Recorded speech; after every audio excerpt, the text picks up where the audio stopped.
మొదటిది ఏంటంటే మనము ఎలాగున్నా మంచి వాళ్ళమే అనుకుంటాం. రెండవది ఏంటో చెప్పమంటారా?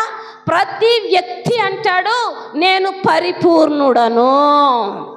అసలు ప్రధానమైన పాపం అదేనంటండి. ఆత్మీయంగా లోతుగా వెళ్ళినటువంటి వారు నేను ఇంకా ఉంది అనుకుంటారట. ఆత్మీయమైనటువంటి లోతు లేనటువంటి వాళ్ళు అనుకుంటారట నేను ఇంకేం చేస్తున్నాను, నేను ప్రార్థన చేస్తున్నాను, నేను పాట పాడుతున్నాను, నేను వాక్యం చదువుతున్నాను, నేను అన్నీ బాగానే ఉన్నాను అనుకుంటారట. నేను అన్నీ బాగున్నానన్న వాడు ఎప్పుడు ఆత్మీయంగా లోతుగా లేడనే అర్థం. లోతైనటువంటి వాడు ఎప్పుడు కూడా ఇంకా నేర్చుకునే ప్రయత్నమే చేస్తాడు బ్రతుకంతా కూడా. దేవునికి స్తోత్రం కలుగునుగాక. ఆ ప్రయత్నానికి వచ్చేసాడు సౌలు, ఆ మార్గంలోకి వచ్చేసాడు సౌలు. సౌలా, నీ జీవితం ఎక్కడ ప్రారంభమైంది, నీ అసలు బ్రతుకు ఎక్కడ ప్రారంభమైందని సౌలు గారిని మనం అడిగామనుకోండి పరలోకం వెళ్ళాక, అప్పుడు ఏమంటాడో తెలుసా?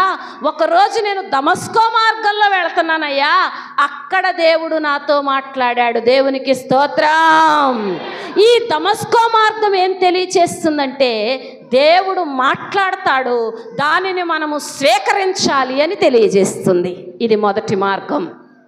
దమస్కో మార్గం ఏం తెలియజేస్తుందమ్మా? దేవుడు మనతో మాట్లాడినప్పుడు ఆ మాటల్ని మనం తప్పకుండా స్వీకరించాలి. అప్పుడు మనకి నెమ్మది కలుగుతుంది. అప్పుడు మనకేం కలుగుతుందంటండి? నెమ్మది కలుగుతుంది. అప్పుడు మొదట ఏమన్నాడు చెప్పండి దేవుడు? సౌలా సౌలా, నువ్వు నన్ను ఎలా హింసిస్తున్నావు అన్నాడు. మరి అదే దేవుడు కొన్ని సంవత్సరాల తర్వాత పౌలుతో ఏమన్నాడు చెప్పమంటారా? నా కృప నీకు చాలని. చప్పట్లు కొట్టండి. దేవునికి స్తోత్రం కలుగునుగాక.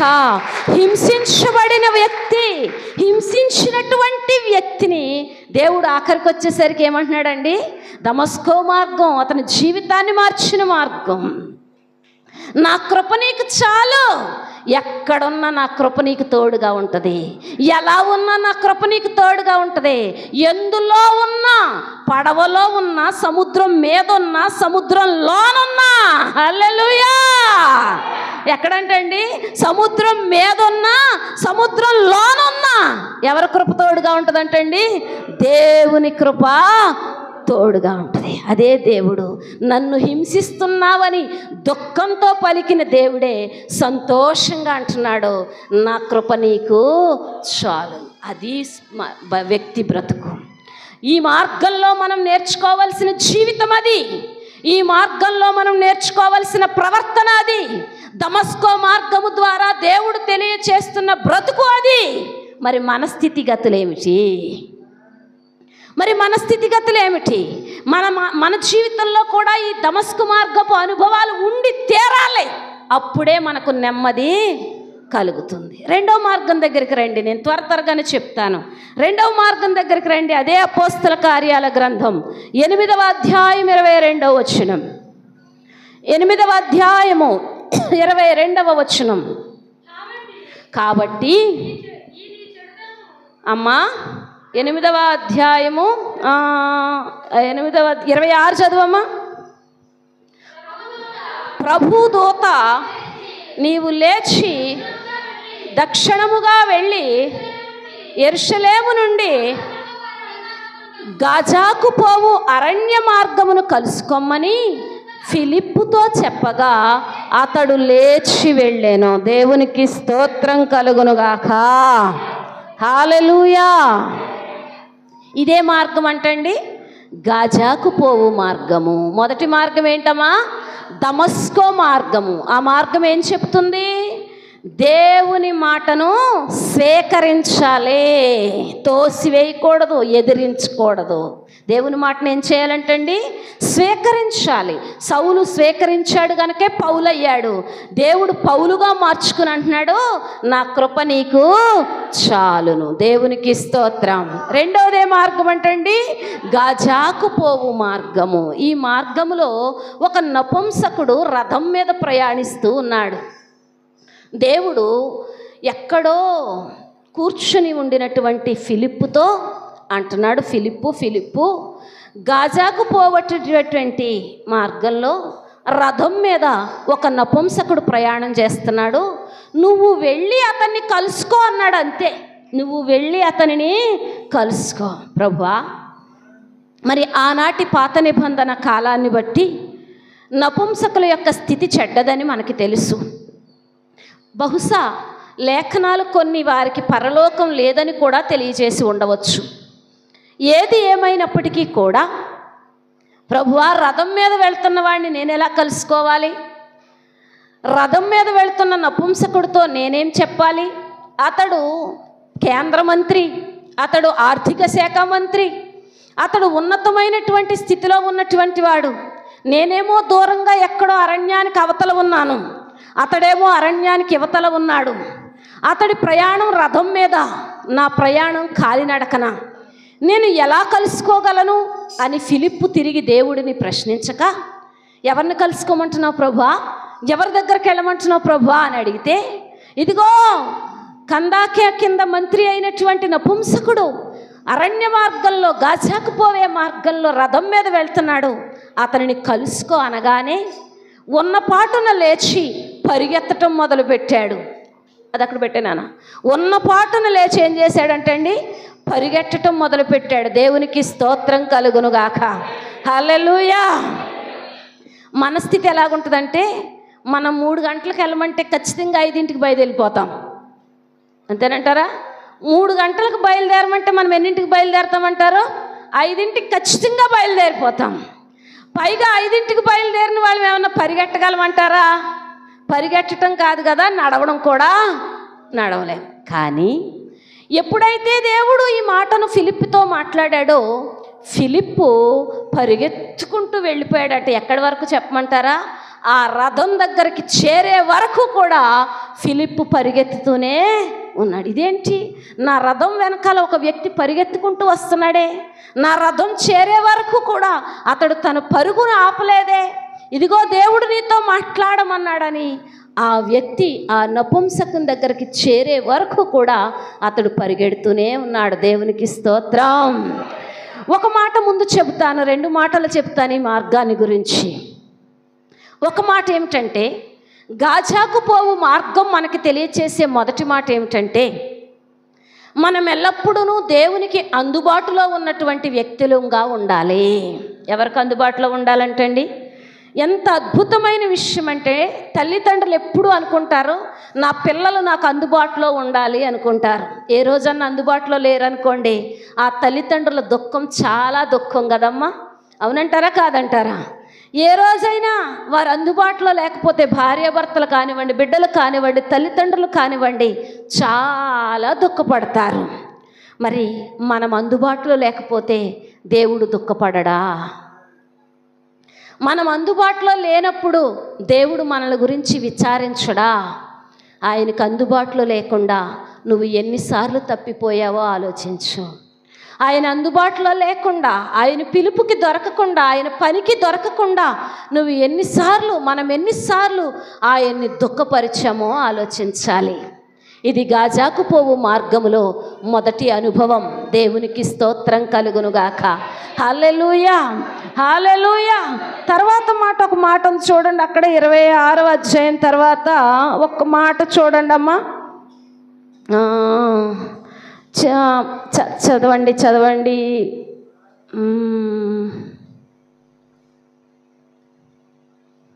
నపుంసకుడు ఆ త్రోవను సంతోషంతో వెళ్ళిపోయాడంటే చూడండి 39వ వచనంలో.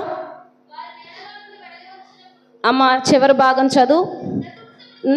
నపుంసకుడు సంతోషించుచు తన త్రోవను వెళ్ళాను. 39వ వచనం కదండి.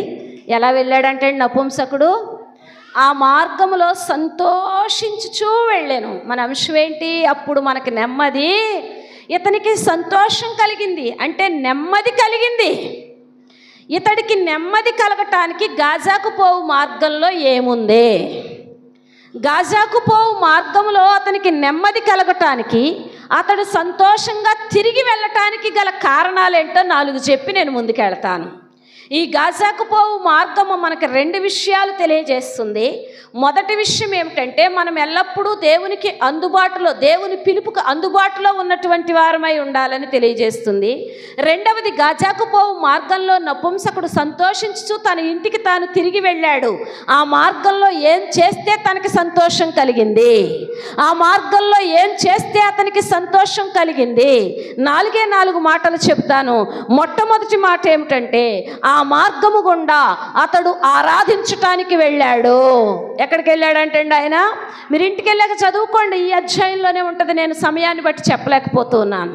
ఆ మార్గంలో ఎక్కడికి వెళ్ళాడంటే ఆయన ఆరాధించటానికి వెళ్ళాడు. నపుంసకునికి గాజాకు పోవు మార్గములో సంతోషం కలగటానికి గల కారణాలు చెప్తున్నాను నేను.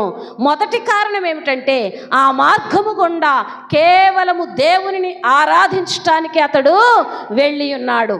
రెండో విషయం ఏంటంటే, ఆ మార్గం గుండా ఆరాధించటానికి వెళ్ళి ఆ ఆరాధనలో విన్నటువంటి లేఖనాలను మరలా తిరిగి వస్తున్నప్పుడు ధ్యానిస్తూ ఉన్నాడు. ఏం చేస్తున్నాడో, ఏం వాక్యం చెప్పాడంటే అక్కడ, వదకు తేబడినటువంటి గొర్రె పిల్ల ఎలా మౌనంగా ఉందో ఆయన అలా మౌనంగా ఉన్నాడని దేవాలయంలో వాక్యాన్ని విని, యెషయా గ్రంథంలో రాయబడిన క్రీస్తు ప్రభు యొక్క శ్రమలను విని, ఆ విన్నటువంటి లేఖనాలను రథం మీద కూర్చుండి ఏం చేస్తున్నాడంటండి, చదువుతున్నాడు. దేవునికి స్తోత్రం. దేవుని మందిరము నుంచి తిరిగి వెళ్ళేటప్పుడు, ఈ మార్గం గుండా వెళ్ళేటప్పుడు మన అనుభవాలు ఇలాంటివేనా? ఎందుకు అతనికి సంతోషం కలిగిందంటే, అతని మార్గం ఆరాధించడానికి వెళ్ళే మార్గం, అతని మార్గం ఆరాధించిన తర్వాత నేర్చుకున్న మాటలను ధ్యానించేటువంటి మార్గం. మూడవది ఏంటంటే, అతడు యేసుని గురించి విన్నాడు. ఎవరు చెప్పారు? ఫిలిప్పు వచ్చి, ఇదిగో నువ్వు చదువుతున్న గ్రంథానికి నేను అర్థం చెప్తాను, నువ్వు చదువుతున్న గ్రంథం యొక్క విలువ నీకు చెప్తానని, నువ్వు చదువుతున్న యెషయా గ్రంథంలో వ్రాయబడిన ఆ గొర్రెపిల్ల ఎవరనుకుంటున్నావు? యేసు ప్రభువే. ఆ గొర్రెపిల్ల ఎవరనుకుంటున్నావు? యేసు ప్రభువే. అతడు ఎవరి కోసం వధించబడ్డాడు అనుకుంటున్నావు? మన కోసమే. ఆ వధించబడిన గొర్రెపిల్ల మనకేమిస్తుంది అనుకుంటున్నావు? ఆయన ద్వారానే మనకు రక్షణ కలుగుతుంది అని ఫిలిప్పు చెప్పిన ప్రతి మాట కూడా ఎవరు విన్నారండి? ఎవరు విన్నారు? నపుంసకుడు విన్నాడు. అరణ్యంలో సడన్గా రథానికి ఎదురొచ్చి ఒక వ్యక్తి, నేను ఒక 4 మాటలు చెప్తాను, నువ్వు వింటావా అంటే ఎవరైనా వింటారా? కానీ దేవునిని గూర్చిన మాట ఎవరు చెప్పినా వినాలి. దేవునికి స్తోత్రం. దేవునిని గూర్చిన మాట ఎవరు చెప్పినా ఏం చేయాలంటండి? వినాలి. దేవునికి స్తోత్రం కలుగునుగాక. 4వ మాట ఏమిటంటే, ఆ విన్నటువంటి మాటలని పూర్తిగా నమ్మి నాకు అప్పుడే బాప్తీసం కావాలన్న తీర్మానంలోకి వచ్చేసాడు. ఇదిగో నీళ్ళు ఇక్కడ ఉన్నాయి, నాకు బాప్తీసం ఇవ్వటానికి నీకేమైనా ఆటంకం ఉందా అని అడిగాడు ఫిలిప్పుని. నాకు ఆటంకం ఏమీ లేదన్నాడు. రథము దిగి నీళ్లలోనికి వచ్చి బాప్తీసాన్ని పొంది తన త్రోవను సంతోషించుచూ వెళ్ళిపోయాడు. దేవునికి స్తోత్రం. తర్వాత అతడు దెకపొలియ అంతటా ప్రకటించాడని కూడా వ్రాయబడి ఉంది. తర్వాత విషయం అది. నేను మరలా చెప్తున్నాను, గాజాకు పోవు మార్గము మనకి సంతోషాన్ని ఇచ్చే మార్గము. ఆ మార్గంలో ఏముండాలి అంటే ఆరాధన ఉండాలి, దేవుని వాక్యాన్ని చదవాలి, దేవుని వాక్యాన్ని వినాలి. ఆ విన్నటువంటి వాక్యం ద్వారా మనం రక్షించబడాలి. మనం ఏం చేయాలండి? గాజాకు పోవే మార్గం ఏం చెప్తుందో తెలుసా? ఆలస్యం చేయక రక్షించబడాలి. ఏం చేయబడాలంటండి? ఆలస్యం చేయకుండా ఏం చేయాలండి? రక్షణను పొందాలి. అలాగే రక్షణను కాపాడుకునే విషయంలో కూడా ఆలస్యము చేయకూడదు. పొరపాటు చాలా స్పీడ్గా చేస్తాం, సరి చేసుకోవటం కూడా అంతే స్పీడ్గా చేయాలి.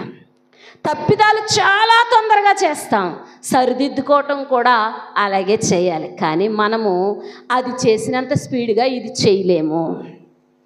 అది చేసినంత స్పీడ్గా దీనికి మనస్సు అనేది అంగీకారము కాదు. కానీ ఇక్కడ మనం గమనించాల్సింది ఏంటంటే, వెంటనే నాకు రక్షణ లేదు, బాప్తిస్మం కావాలి, నాకు ఇప్పటి వరకు అర్థం కాలేదు, నాకు ఇప్పుడు అర్థమైంది, ఇప్పటి వరకు నాకు చెప్పేవారెవరు లేరు, ఇప్పుడు నువ్వు చెప్తే నాకు అర్థమైంది, నాకు ఇప్పుడే బాప్తిస్మం కావాలని ఆలస్యం చేయకుండా గాజాకు పోవు మార్గంలో రక్షించబడ్డాడు ఒక నపుంసకుడు. తనకి రాజ్యం ఉందో లేదో తెలియదు, తనకి కుటుంబం ఉందో లేదో తెలియదు, తన బ్రతికేమవుతుందో తెలియదు, తనకు భవిష్యత్తు ఏమవుతుందో తెలియదు, తన స్థితిగతులు ఏమవుతాయో తెలియదు. కానీ నాకు బాప్తిస్మం కావాలన్న ఆశ వచ్చేసింది నపుంసకునికి. ఈరోజు మనకు అన్నీ ఉన్నా మనం రక్షణ పొందాలన్న ఆశ లేకుండా కొందరున్నారు. రక్షించబడి ఆ రక్షణ నిలబెట్టుకుంటున్నామో లేదో తెలియని స్థితిలో కొందరున్నారు. ఆ రక్షణను కాపాడుకోలేనటువంటి స్థితిలో మరికొందరు ఉంటున్నారు. జాగ్రత్త సుమా. ఒకరోజు నపుంసకుడిని అడిగితే అంటాడు, ఆ గాజాకు పోవు మార్గం నా బతుకంతా మార్చేసింది అంటాడు, నా జీవితం మార్చేసింది అంటాడు. ఆ మార్గపు అనుభవాలు మనలో ఉండునుగాక. హల్లెలూయా. మూడవ మార్గాన్ని కూడా చూద్దాం. చూడండి, లూకాసు వార్త 24వ అధ్యాయం 32వ వచనం.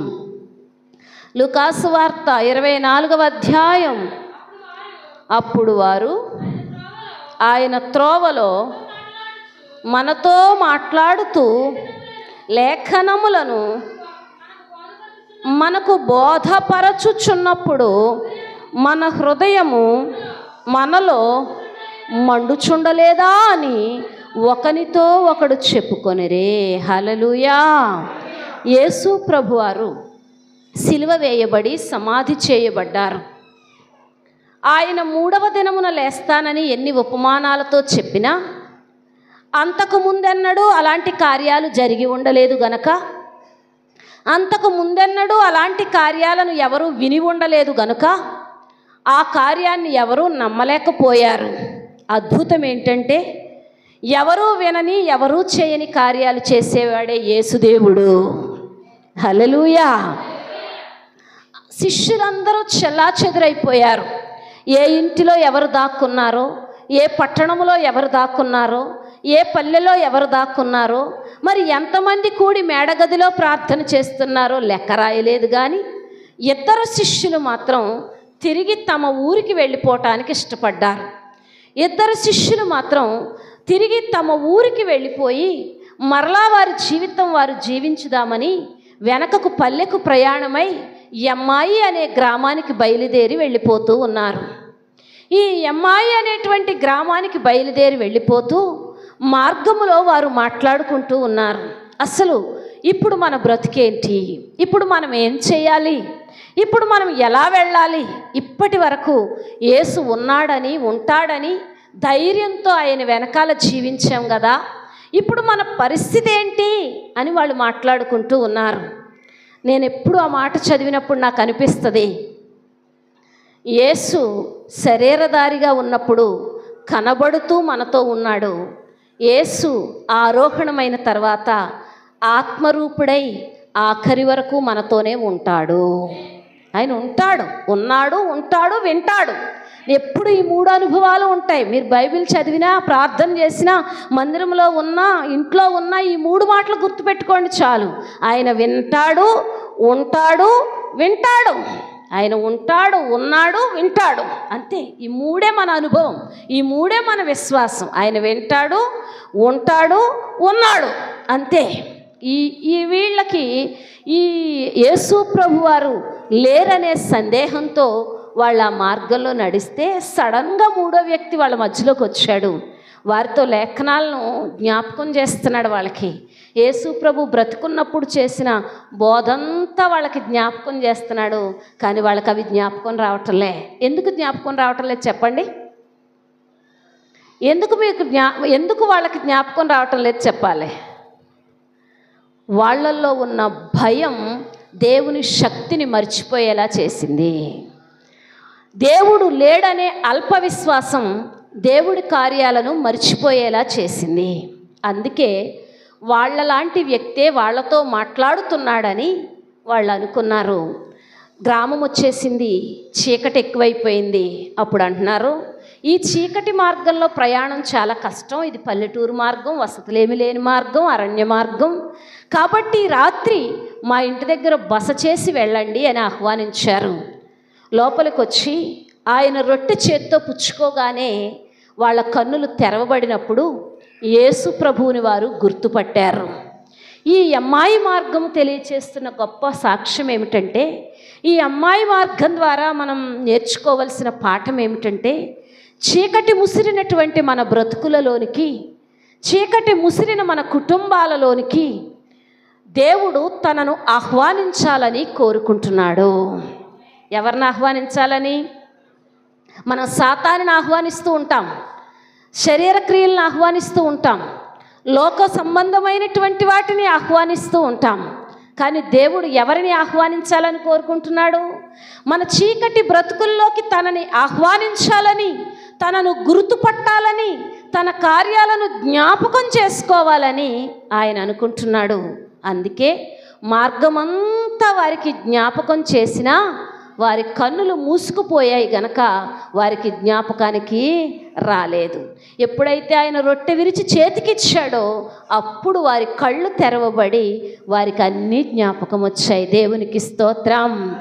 ఈ అమ్మాయి మార్గంలో మనము నేర్చుకోవలసినటువంటి మూడవ మాట ఏమిటంటే, దేవుని కార్యాలను, దేవుని శక్తిని, దేవుని కోపాన్ని, దేవుని న్యాయాన్ని మనం ఎప్పుడూ జ్ఞాపకం ఉంచుకోవాలి. మర్చిపోవద్దు. కొన్నిసార్లు మర్చిపోతాం, దేవుణ్ణి మర్చిపోతాం, దేవుని ప్రభావాన్ని, దేవుని మహిమను, దేవుని శక్తిని, దేవుని మందిరాన్ని, అన్నిటినీ కూడా మర్చిపోతూ ఉంటాం. కానీ అమ్మాయి మార్గంలో మర్చిపోయిన ఇద్దరు శిష్యుల కోసం ఆ దారంతా నడిచాడు దేవుడు. నువ్వు నడుస్తున్న నీ దారంతా నీతో ఎందుకు నడుస్తున్నాడో తెలుసా? నువ్వు ఒక్కసారి జ్ఞాపకం చేసుకుంటావని, నువ్వు ఒక్కసారి ఆయన శక్తిని జ్ఞాపకం చేసుకుంటావని, ఆయన ప్రేమను జ్ఞాపకం చేసుకుంటావని, ఆయన ప్రాణాన్ని, రక్తాన్ని జ్ఞాపకం చేసుకుంటావని. నీ దారిలో నీ పిల్లలు నడవకపోయినా, నీ దారిలో నీ కుటుంబం నడవకపోయినా, నీ దారిలో నీ బంధువులు నడవకపోయినా, నీ దారిలో ఆయన నడుస్తూనే ఉన్నాడు. గుర్తుపట్టలేకపోతున్నావు, ఇప్పుడైనా గుర్తుపట్టగలవా? గుర్తుపట్టలేని స్థితిలో ఉన్నాం మనము. ఇప్పుడైనా గుర్తుపట్టే స్థితిలోకి రావాలని ఈ అమ్మాయి మార్గపు అనుభవాలను దేవుడు మనతో పాటు ఉంచుతున్నాడు. దేవునికి స్తోత్రం. మొదటి మార్గం ఏంటండి? తమస్కు మార్గం. ఏం చెప్తుంది ఆ మాట? దేవుడు మనల్ని విమర్శించినప్పుడు దాన్ని మనము స్వీకరించాలి. రెండో మార్గం ఏంటండి? గాజాకు పోవు మార్గం. దేవుని విషయమే ఆలస్యము చేయక రక్షించబడాలి, ఆలస్యం చేయక రక్షణను కాపాడుకోవాలి, ఆలస్యము చేయక సరిదిద్దుకోవాలి. మూడో మార్గం ఏంటండి? అమ్మాయి మార్గము. ఈ అమ్మాయి మార్గములో ఎల్లప్పుడూ కూడా దేవుని కార్యాలను జ్ఞాపకం చేసుకోవాలి. శిష్యుల్ని యెరూషలేముకి వెళ్ళమన్నాడు. గబగబా మళ్ళీ తెల్లారకుండా యెరూషలేముకి వచ్చారు. యారా, మీ ఊరెళ్ళి మీ పని చేసుకుంటామని పారిపోయి వెళ్ళిపోయారు కదరా, మీ ఊరు వెళ్ళిపోయి ఏదోలా బ్రతుకుతామని వెళ్ళిపోయారు కదరా, మరలా వెనక్కి తిరిగి వచ్చారేంట్రా అని అడుగుతారు మన పిల్లల్లాంటి స్నేహితులు. మళ్ళీ వెనక్కి ఎందుకు వచ్చారా, యెరూషలేముకి ఎందుకు వచ్చారా అని అడుగుతారు. అప్పుడు వీళ్ళిద్దరు ఏం చెప్తారంటారు? అప్పుడు వీళ్ళిద్దరూ చెప్పే మాట ఒక్కటే, ఈ అమ్మాయి మార్గంలో మేము నడుస్తుంటే దేవుడు మాతో పాటు నడిచి మాతో మాట్లాడాడు. అందుకే మేము బ్రతకాల్సింది అమ్మాయిలో కాదు, మేము యెరూషలేములో బ్రతకాలని, మేము ప్రకటించాల్సింది అమ్మాయిలో కాదు, యెరూషలేములో ప్రకటించాలని, మా పని యెరూషలేములో ఉందని, మా సువార్త యెరూషలేములో ఉందని మేము యెరూషలేముకి తిరిగి వచ్చామని చెప్తారు. మనం అమ్మాయి మార్గంలో గుర్తుపట్టాలి. జ్ఞాపకం చేసుకోండి మీ పట్ల దేవుడు చేసిన కార్యాలు, జ్ఞాపకం చేసుకోండి దేవుడికి మీ పట్ల ఉన్న ప్రేమని, జ్ఞాపకం ఉంచుకోండి ఆయన ఎన్నెన్ని విధములుగా చేయగలవాడని. దేవునికి స్తోత్రం కలుగునుగాక. నాలుగో మార్గం దగ్గరికి కూడా వెళదాం, సమయం చాలా అయిపోయింది. యోహాను సువార్త 4వ అధ్యాయం 4వ వచనం. 4వ అధ్యాయం. సమరయ మార్గమున వెళ్ళవలసి వచ్చాను. చాలండి. ఏ మార్గం అండి ఇది? సమరయ మార్గం. చెప్పుకుంటే చాలా చరిత్ర ఉంటుంది, కానీ కొన్ని విషయాలు మాత్రం చెప్తాను. కొంతమంది ప్రజలు అత్యధికమైనటువంటి జాతుల ప్రజల వల్ల తృణీకరించబడ్డారు. అసహించుకోబడ్డారు, వెలివేయబడ్డారు. అలా వెలివేయబడినటువంటి, అలా తృణీకరించబడినటువంటి ప్రజలందరినీ పోగు చేసి ఒక ప్రాంతాన్ని వాళ్ళకిచ్చి ఆ ప్రాంతంలోనే వాళ్ళను బ్రతకమని విడిచిపెట్టేశారు. అలాంటి ప్రాంతం షోమ్రోను, దానినే సమరయ అని కూడా అంటారు. ఈ సమరయ ప్రాంతం ఎలాంటిదంటే, ఇక ఆ ప్రజలు వేరొక ప్రజలతో కలిసే వీలు లేదు. ఆ ప్రజల్ని ఇంకొక ప్రజలు గౌరవించరు, విచారించరు, ప్రేమించరు, క్షమించరు, వాళ్ళల్లో కలుపుకోరు, వాళ్ళకు ఆతిథ్యం ఇవ్వరు, వాళ్ళ ఆతిథ్యాలకు వెళ్ళరు. అలాంటి ప్రాంతమే సమరయ ప్రాంతం. ఇప్పుడు దేవుడు సమరయ మార్గాన వెళుతున్నాడు. యేసు ప్రభు సమరయ మార్గాన వెళుతుంటే శిష్యులకి చాలా ఆశ్చర్యం వేసింది. ఆయన అసలు ఈ మార్గాన్ని ఎందుకు వెళుతున్నాడు అనేది వాళ్ళకి అర్థమే కాలేదు. ఎందుకు అర్థం కాలేదో చెప్తాను వినండి. యేసు ప్రభు వారు గలిలయ ప్రాంతానికి వెళుతున్నారు. యోదయ నుంచి గలిలయ ప్రాంతానికి యేసు ప్రభు వారు వెళుతున్నారు. యోదయ నుంచి గలిలయ ప్రాంతానికి వెళ్ళాలంటే 2 దారులు ఉన్నాయి. ఒకటి కర్మేలు ప్రాంతం మీదుగా వెళ్ళవచ్చు, రెండవది సమరయ ప్రాంతం మీదుగా వెళ్ళవచ్చు. ఈ కర్మేలు ప్రాంతం మీదుగా వెళితే గలిలయ 3 కిలోమీటర్లు, సమరయ ప్రాంతం మీదుగా వెళితే 7 కిలోమీటర్లు. మనం ఏ ఊరి మీదుగా వెళ్తాం? ఇప్పుడు మనం దేవరపల్లి వెళ్ళాలి, ఇలాగ వెళ్తామంటారా? ఇలా వాదాలకుంటా గోపాలపురం వెదులుకుంటా అన్నీ తిరిగి వెళ్తారా? మనం ఈ దారినే బయలుదేరి దేవరపల్లికి వెళ్తాం. అదే పరిస్థితి. కానీ యేసు ప్రభు ఈ దారి వదిలేసి ఆ దారిలో వెళ్తున్నాడు. ఈ దారి వద్దు ప్రభువా, ఆ దారిలోనే వెళ్దామనే ధైర్యం శిష్యులు చేయరు. వాళ్ళు అలా లోబడ్డారు కనుక యేసులు అయ్యారు. దేవునికి స్తోత్రం కలుగునుగాక. వాళ్ళు అలా మౌనంగా వెంబడించారు కనుకే ఆయన శక్తిని పొందారు. వాళ్ళు అలా మౌనంగా వెళ్ళారు కనుకే ఆయన చేసిన అద్భుతాలు చేయగలిగారు. దేవునికి స్తోత్రం. మౌనంగా వెంబడించుకుంటూ వెళ్తున్నారు. ఇదేంటి ఇప్పుడు 7 కిలోమీటర్లు నడవాలి, 3 కిలోమీటర్ల దారిని వదిలేసి 7 కిలోమీటర్ల దారిని తీసుకెళ్తున్నాడు దేవుడు అనుకుంటూ వెళ్ళారు. వెళ్తున్నప్పుడు బావి దగ్గర నిలబడిపోయాడు యేసు ప్రభు. ఈ సమరయ అనే ఊరు దాటడానికి చాలా సమయం పడుతుంది. అప్పటికే ఆకలేస్తుంది, ఊరు దాటితే ఇంకా చాలా ఆకలేస్తుంది. ఆ సమరయ ప్రాంతంలోనేమో ఏమీ తినకూడదు. ఆ సమరయ ప్రాంతంలో యూదులేమీ తినరు. వెంటనే మేము వెళ్ళి ఏదో ఒకటి తీసుకొస్తాం ప్రభు అంటే, నాకు కావాల్సింది కూడా అదే అన్నాడు ప్రభు. వెంటనే వాళ్ళు వెళ్ళిపోయారు. అక్కడికి ఒక స్త్రీ వచ్చింది. ఆ స్త్రీతో ఏం మాట్లాడాడు, ఆ స్త్రీతో ఏం చెప్పాడు, ఈ సంగతులన్నీ కూడా సమరయ స్త్రీకి యేసు ప్రభుకి మధ్య జరిగిన విషయాలన్నీ కూడా మనకు తెలుసు. ఇప్పుడు ఈ సమరయ మార్గంలో ఏం జరిగిందంటే, ఏమాత్రము ఒక మంచి సాక్ష్యము లేనటువంటి స్త్రీ ఎన్నుకోబడింది. అంతేనంటారా తమ్ముడా? ఏ మంచి సాక్ష్యము లేనటువంటి స్త్రీ సమరయ మార్గంలో ఎన్నుకోబడింది.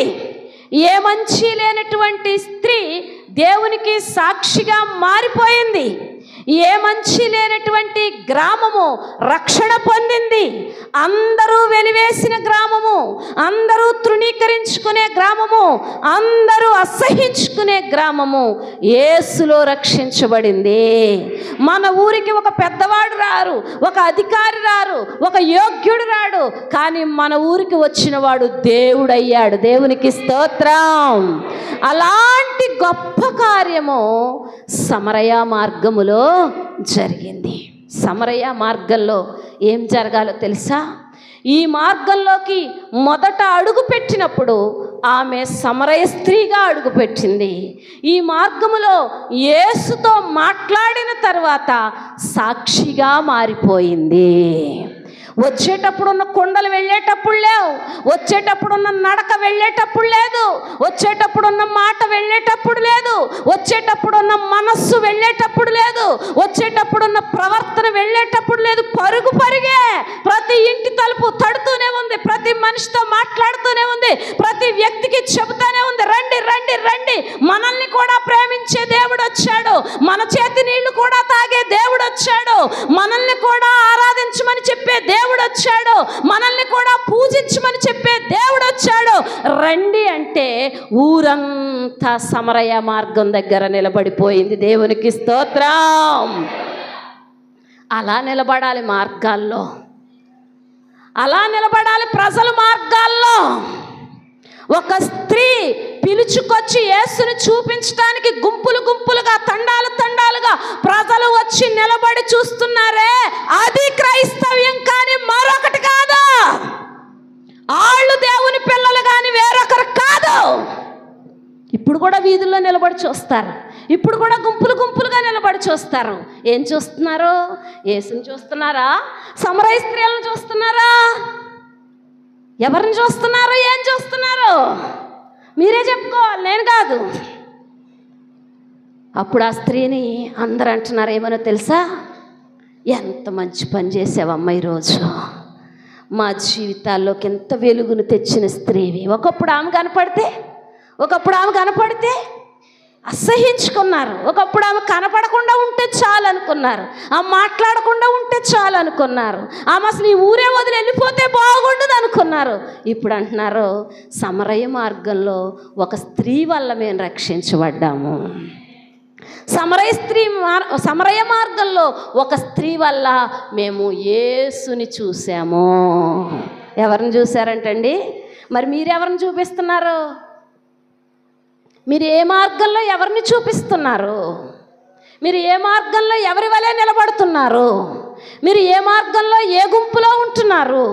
మీరు ఏ మార్గంలో ఎవరికి సాక్షులు అవుతున్నారు? అపవాదందంట నీ సైన్యం కంటే నా సైన్యమే ఎక్కువని. ఇప్పుడు ఏ సైన్యం మనం? సమరయ మార్గం అంటుంది నా మార్గం సాక్ష్యంగా మారిపోయింది. సమరయ మార్గం ఏమంటుందండి? నా మార్గం ఎలా మారిపోయింది అంటుంది? సాక్ష్యంగా మారిపోయింది. ఈ మార్గంలో ముళ్ళుండవు, ఈ మార్గంలో రాళ్ళుండవు, ఈ మార్గంలో దేవుడు ఉంటాడు. దేవునికి స్తోత్రం కలుగునుగాక. హల్లెలూయా, హల్లెలూయా, హల్లెలూయా. సమరయ స్త్రీ కోసం, ఆ గ్రామం కోసం యేసు ప్రభు 3 కిలోమీటర్ల దారిని వదిలి 7 కిలోమీటర్ల దారిని వస్తే ఆ దారి యేసుకి కష్టం కాలేదు, ఆ దారి యేసుకి భారం కాలేదు. ఆ గ్రామాన్ని దాటి వెళ్ళిపోతూ ఆయన ఏమనుకుంటాడో తెలుసా? ఈరోజు ఎంత మంచి పని చేశాను, ఈ మార్గంలో రావటం ఆ ఊరికే రక్షణ తెచ్చింది. మరి మన మార్గంలో నడిస్తే అలాగంటాడంటారా? మన దారుల్లో నడిస్తే అలాగంటాడంటారా? మన మార్గంలో నడిచిన ప్రభువుకు ఆ సంతోషం ఉంటుందంటారా?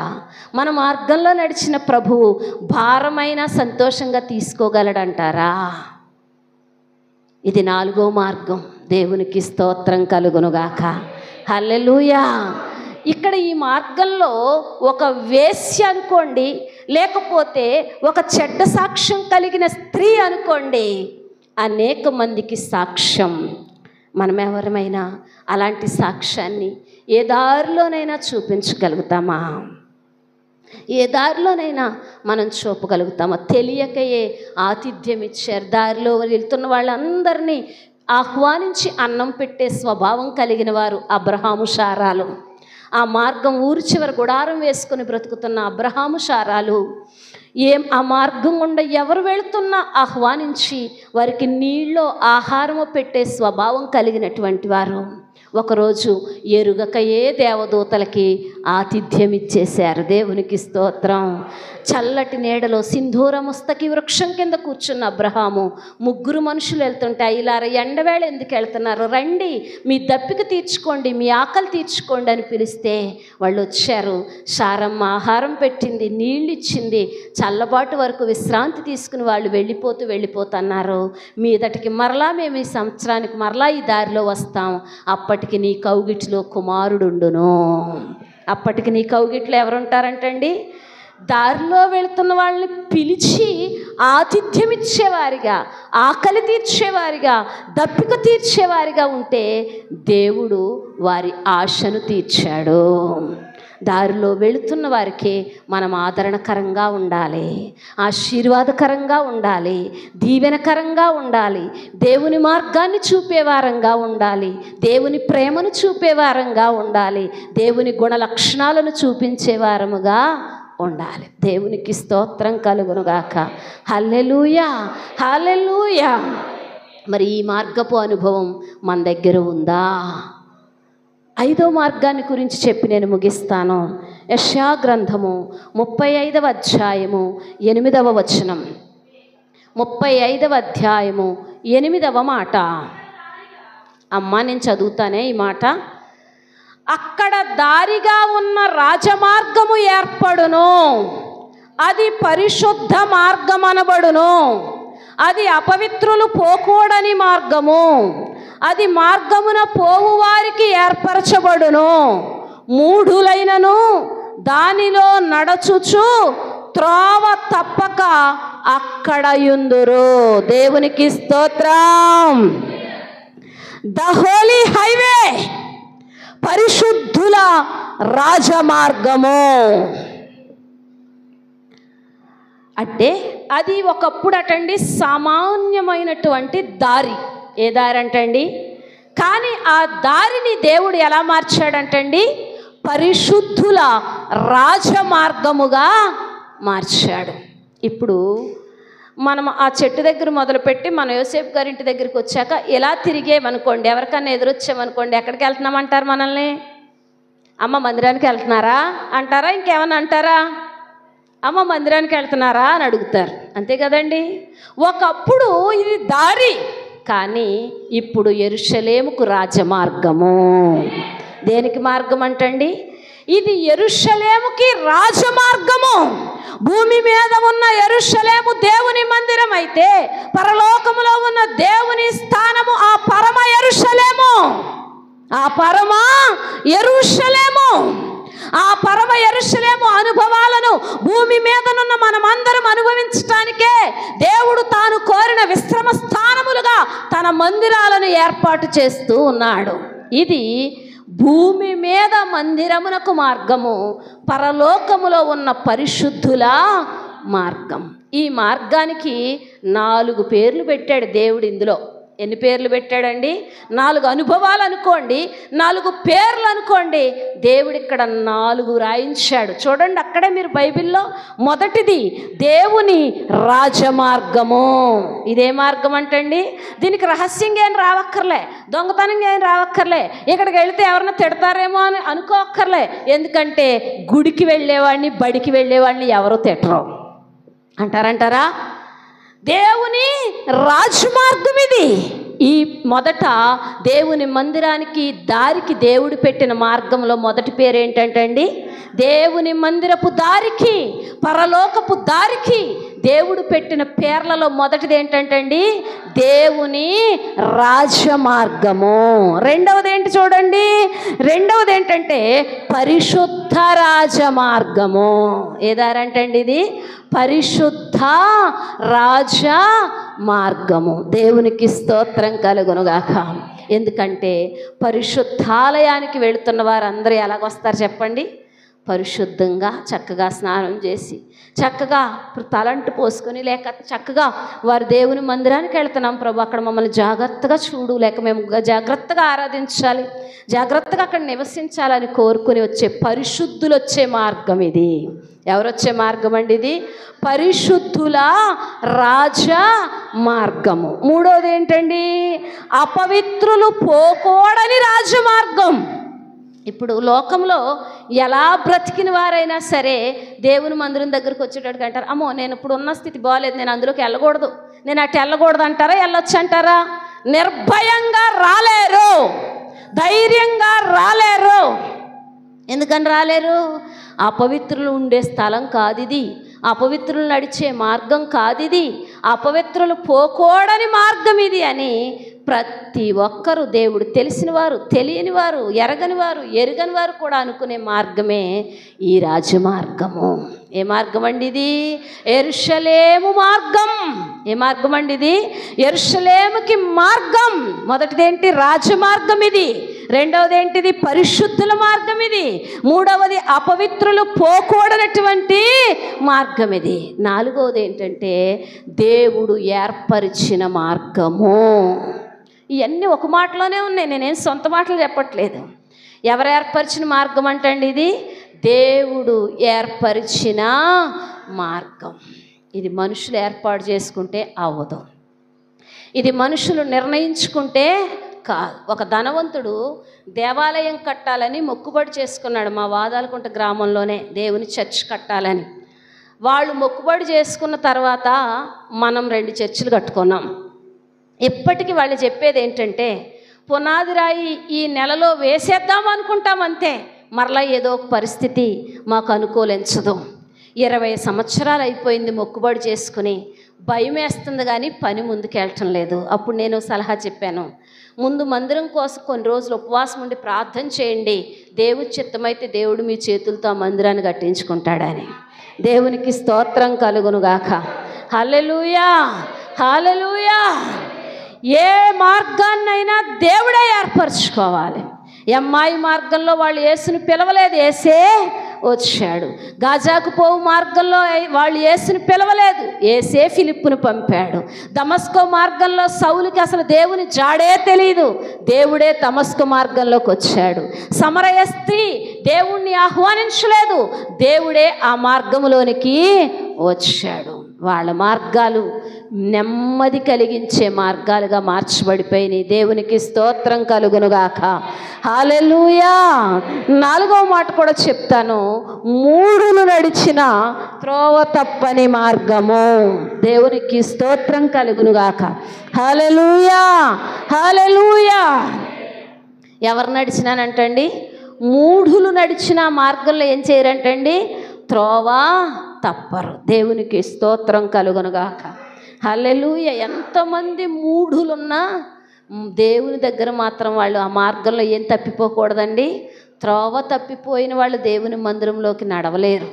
ఇప్పుడు మందిరానికి రావాలంటే ఈ త్రోవలోనే రావాలి. వేరొక త్రోవలోకి వెళ్తే మందిరం దగ్గరికి మనం వెళ్ళలేము.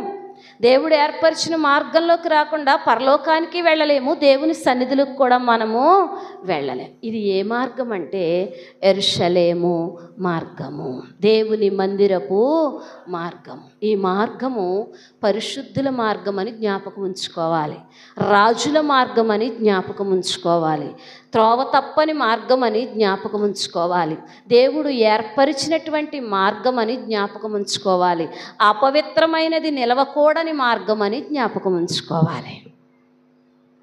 అందుకే దేవుని మందిరపు దారుల విషయమై నేను ఎప్పుడు ప్రార్థన చేస్తాను, సలహాలు ఇస్తాను.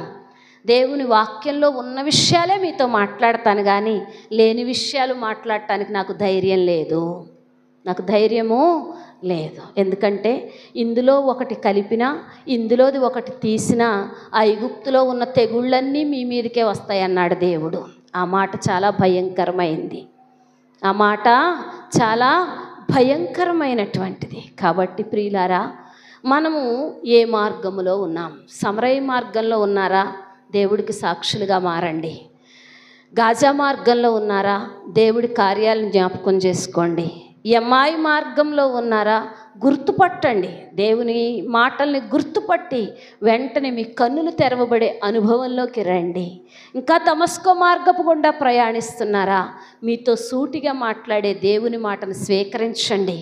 దేవుని కార్యాలను చూడగలిగేవారు కాదు, చేయగలిగేవారిగా మీరు మార్చబడతారు. మీరు దీవించబడటం కాదు, అనేక మందికి దీవెనకరంగా మీరు మారిపోతారు. మీరు ప్రార్థన చేసేవారిగా కాదు, మీకోసం కొన్ని వేల మంది ప్రార్థన చేసేవారిగా మీరు తయారవుతారు. ఎన్ని మార్గాల గురించి చెప్పుకున్నామండి? 5 మార్గాల గురించి చెప్పుకున్నాం.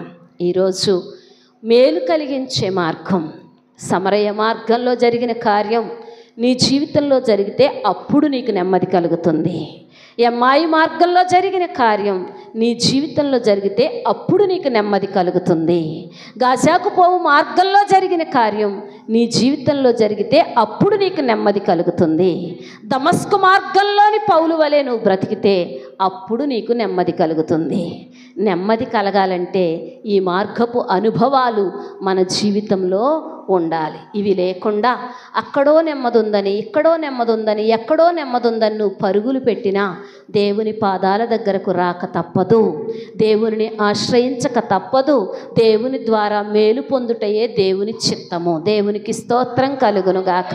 కాబట్టి పరిశుద్ధుల రాజ్య మార్గంలో నడుస్తున్నటువంటి మనము, త్రోవ తప్పని మార్గమందు నడుచుచున్నటువంటి మనము, నా దారి నీ మందిరం కావాలి, నా దారి పరలోకం కావాలనే తీరు తీర్మానంలోనికి నువ్వు వచ్చినట్లయితే ఆ దారిలో ఏ పరిస్థితులున్నా దేవుడే సరిచేసి నిన్ను ముందుకు నడిపిస్తాడు. ఈ దారుల అనుభవాలు మన కుటుంబాల్లో ఉండునుగాక. ఆమేన్. మోకరించండి, ప్రార్థన చేద్దాం. పరిశుద్ధుడవైన దేవా, మహోన్నతుడవైన తండ్రి, నీకు స్తోత్రాలు అయా. నీ సన్నిధిలో సముఖములో 5 మార్గాలను గురించి మేము నేర్చుకున్నాం ప్రభువా. ప్రతి మార్గము, నాకు సౌలు తెలుసు అంటుంది ఒక మార్గం, నాకు నపుంసకుడు తెలుసు అంటుంది ఒక మార్గం, నాకు సమరయ స్త్రీ తెలుసు అంటుంది ఒక మార్గం నాయన, నాకు నా ప్రభువా శిష్యులు తెలుసు అంటుంది ఒక మార్గం. మా మార్గాలు మమ్మల్ని గురించి ఎవరు తెలుసు అని చెప్తాయి నాయన. మా మార్గాలు మమ్మల్ని గురించి ఏమని సాక్ష్యం ఇస్తాయి నాయన. మా మార్గాలు మమ్మల్ని గురించి ఏమని సాక్ష్యం ఇవ్వాలి ప్రభువా. నువ్వు నడిచొచ్చే మార్గం మా మార్గమై ఉండాలి. నీ వెంట మేము నడిచే మార్గం మా మార్గమై ఉండాలి. నీతో పాటు కలిసి ప్రయాణించే మార్గం మా మార్గమై ఉండాలి అయ్యా. మా ఇండ్లు వాకిళ్ళు శుభ్రపరుచుకొని మార్గాలలో ముళ్ళబాటలు వేసే వారంగా మమ్మల్ని ఉంచుకుని ఆయన, మార్గము పరిశుద్ధమైంది అయినప్పుడు దేవుడు మా ఇంటిలోనికి వస్తాడని మేము నేర్చుకోవాలి యేసయ్యా.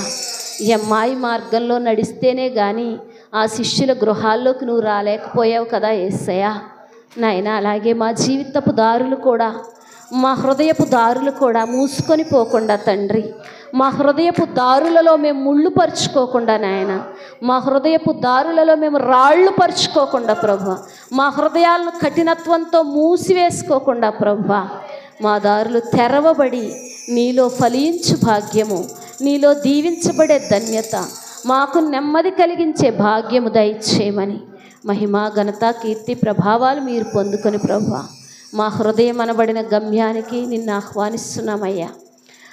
మా హృదయమే యెరూషలేమునకు సాదృశ్యమైతే మూసుకుపోయిన ప్రతి